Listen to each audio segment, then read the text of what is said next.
Hi, and welcome to this week's edition of The Buzz. Todd Jaden with Kelly Polk back again this week. And so what we'll start with this week, Kelly, is we had some things buzzing around Talladega this past weekend. Kelly and I, along with Dan Van Alstine, the general manager of our dedicated services business, hosted a group of Advantage Club drivers and their guests at the NASCAR Talladega race. And before the actual race itself started, we had a couple of our own Ride for Pride drivers buzzing around the track, safely, I might add, Tony Cunningham and Dave Carter. And so really a neat event with the Advantage Club drivers. Any thoughts you have on this past weekend? Just what a lot of fun. I mean, a great group of people. We had the opportunity to spend time with folks before the race. Race day, although it was kind of damp on occasion, we had a great time. And the Ride for Pride guys, Tony and Dave, just did a great job at representing our company. They set their crews on, as fast as it'll go, and it just worked out real well. So it was a lot of fun. And more Advantage Club events are coming up, and so we have Pocono, we have Sonoma coming in June, Bristol, Chicagoland, other races coming up where Advantage Club members will be a part of that. And so a lot of fun. And the climax will be Packer weekend, probably in the October time frame. And, again, to get into the club, if you will, Advantage Club drivers are those folks who have been with our organization for more than 5 years. And, it's just a way for us to say thank you. Thank you for your contribution. And we appreciate, certainly, you sticking with us. And for those that participated, if you have an opportunity to see this, first of all, thank you for your participation. And I'd ask you to talk about it with the other drivers out there. Let them know what a good time you had, because the feedback we received at the conclusion of the weekend was very positive, and it's fun being out there and doing that. Yeah, and just to plug out to Allison Hess, who helped pull all this together. Allison, thank you. We took the opportunity, Todd, every time we're talking with drivers, we're saying, so how are things going out there? What's going on? And what we heard was very consistent with what you keep sharing with us. We heard a lot about ATS. We heard about On Guard. We heard about some of the other challenges that drivers are dealing with, hours of service. We also heard, hey, you know what? I'm seeing a lot of new equipment out there too. We're buying trucks. We're growing, and that's very positive. And so good things are going on as well, and this group recognized that. Well, and it's certainly important when you talk about new equipment to invest in the business. And when you think about investing in the business, how do you do that? It's by being a profitable company. Right. And so that's an important aspect of who we are. So when we think about our business and business results, we do it in the context of what we call the value triangle. Right. So why don't we talk a little bit about that, because I think it's a great example of kind of day-to-day the decisions that have to be made.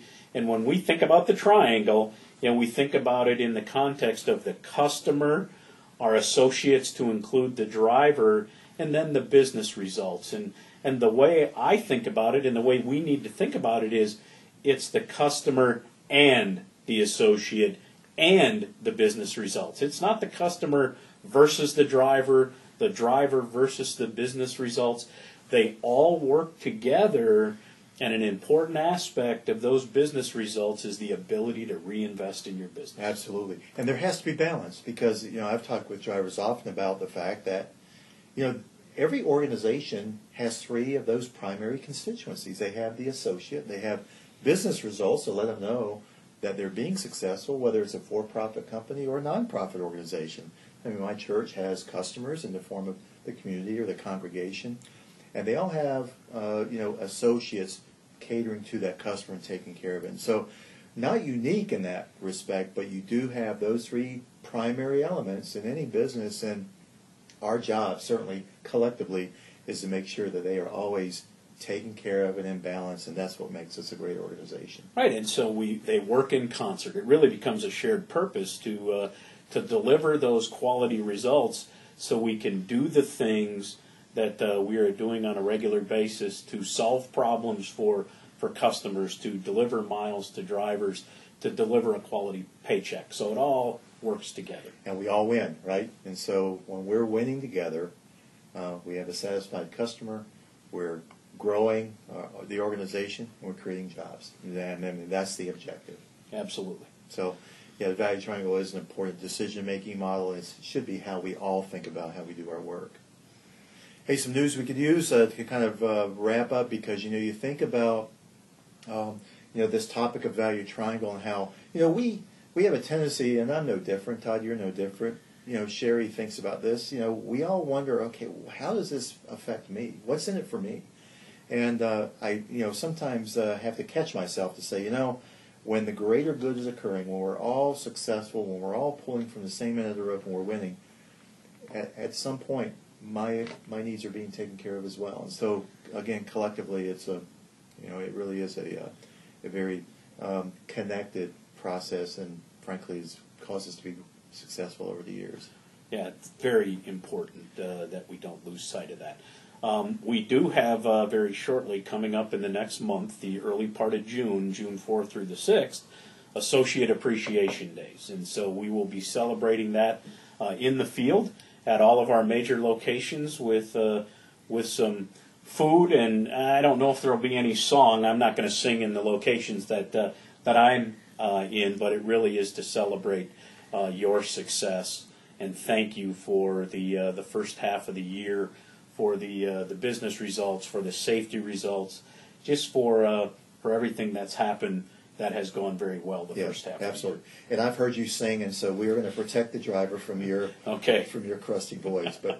But yeah, it should be a great event. And what we're doing, Todd, is we're really moving back to that kind of that venue that occurred outside where it makes sense. But we want to kind of get back out and make it a picnic-like setting. We are going to have tents, cooking outside to the extent that we can, a picnic-like menu, and a lot of information. So we call them booths, but information that will be staged under the tents, if you will, to share information, and then more importantly, get your feedback, because that really is what this is all about.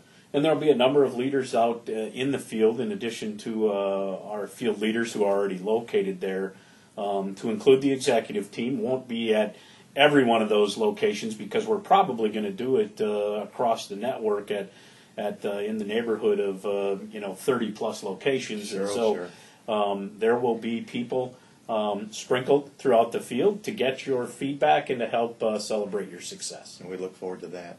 Hey, the last thing before we wrap up, on the Buzz page, you're going to see a file on the Qualcomm system and how that Qualcomm system will in the future help you with the new hours of service change. So presuming that change goes in, which based on your talk with Don last week, we expect that to occur. This document that will be out on the Buzz, probably by the time this video hits, should be able to help you kind of appreciate what the Qualcomm system will do to help you kind of integrate into the new hours of service process. Awesome.